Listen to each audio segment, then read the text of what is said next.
Hello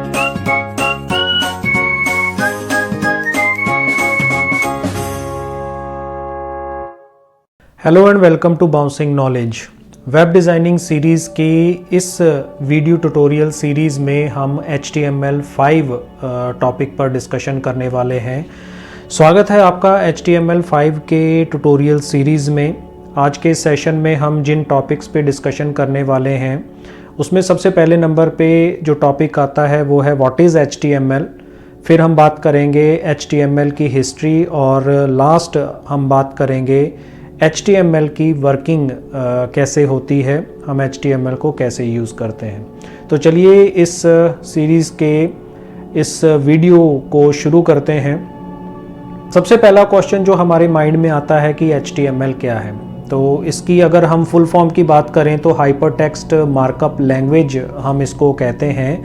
ये एक ऐसी लैंग्वेज है जिसको हम वेब पेज और वेब एप्लीकेशन डिज़ाइन करने के लिए यूज़ करते हैं।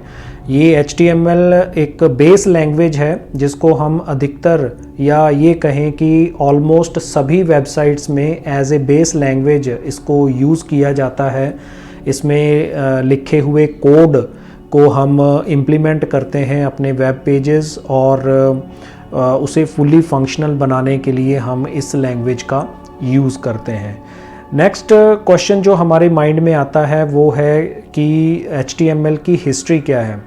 तो इसको बनाया था टिम बर्नर्स-ली, रॉबर्ट और उनके साथ टीम के कुछ और मेंबर्स ने, जिसको 1989 में रिप्रेजेंट किया गया था पहली बार। और हाइपरटेक्स्ट का मतलब क्या होता है कि एक ऐसा डॉक्यूमेंट जिसमें हमें कुछ लिंक अवेलेबल करवाए जाते हैं और रीडर क्या कर सकता है, एक जगह से दूसरी जगह पे जंप कर सकता है, एक डॉक्यूमेंट से दूसरे डॉक्यूमेंट पे, एक पेज से दूसरे पेज पर, या उसी पेज में टॉप से बॉटम एरिया पर। तो ये कंसेप्ट जो है, इसीलिए इसको हम हाइपर टेक्स्ट बोलते हैं, क्योंकि जो टेक्स्ट है या जो इन्फॉर्मेशन हम किसी पेज पर इंटरनेट और HTML की हेल्प से रिप्रेजेंट करते हैं वो अपनी सिचुएशन चेंज करती रहती है, अपनी लोकेशन बदलती रहती है, अपना व्यू बदलती रहती है। तो इस वीडियो ट्यूटोरियल सीरीज़ में हम HTML के लेटेस्ट वर्जन HTML5 पर डिस्कशन करने वाले हैं और इसी से रिलेटेड हम कॉन्सेप्ट्स को कवर अप करेंगे इस सीरीज़ में। तो हिस्ट्री के अंदर अगर हम और बात करें तो मार्कअप लैंग्वेज एक ऐसा तरीका है जो कंप्यूटर्स आपस में कम्युनिकेट करने के लिए यूज़ करते हैं कि टेक्स्ट को कैसे प्रोसेस करना है और उसको प्रेजेंट कैसे किया जा सकता है। तो HTML में इस प्रोसेस को पूरा करने के लिए दो चीज़ें यूज़ की जाती हैं। सबसे पहली चीज़ होती है टैग्स और दूसरे नंबर पे होते हैं एट्रीब्यूट्स। इनके बारे में हम डिटेल में आगे आने वाले वीडियो सेशंस के अंदर डिस्कशन करेंगे।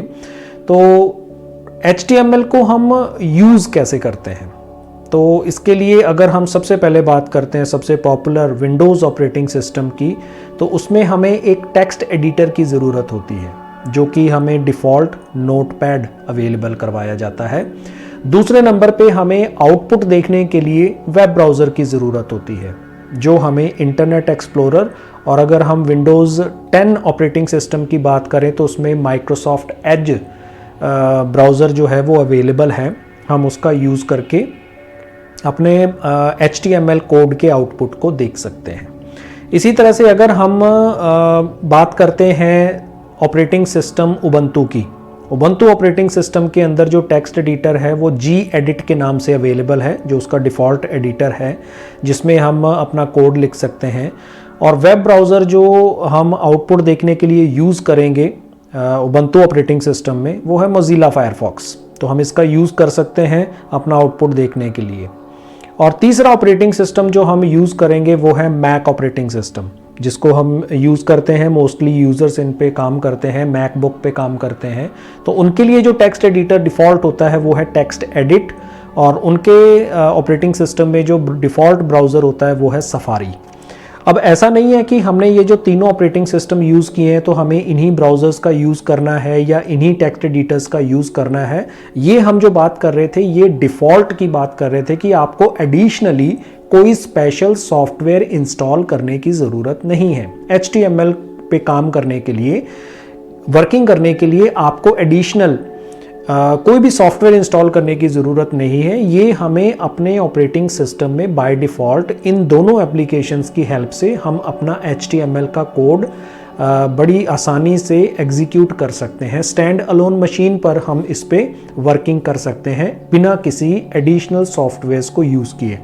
हालांकि इंटरनेट पर आपको बहुत सारे ऐसे सॉफ्टवेयर्स मिल जाएंगे WY यानी कि what you see is what you get pattern पे आपको बहुत सारे ब्राउज़र्स मिल जाएंगे जो नए अवेलेबल हैं। गूगल क्रोम सबसे ज़्यादा यूज़ होता है।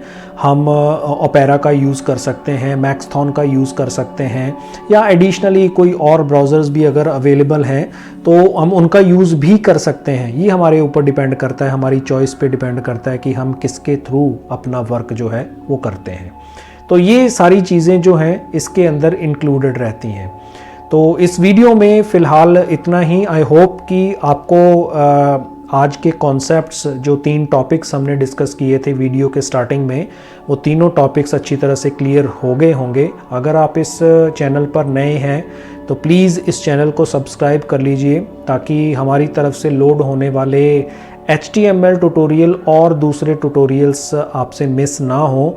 अगर आपको वीडियो अच्छा लगा हो, इन्फॉर्मेशन आपको कोई मिली हो, तो इसको लाइक और शेयर ज़रूर कर दीजिएगा। और ये वीडियोस आप bouncingknowledge.com साइट से भी एक्सेस कर सकते हैं। तो thanks for watching, keep on learning with us, stay tuned for upcoming videos and always stay blessed.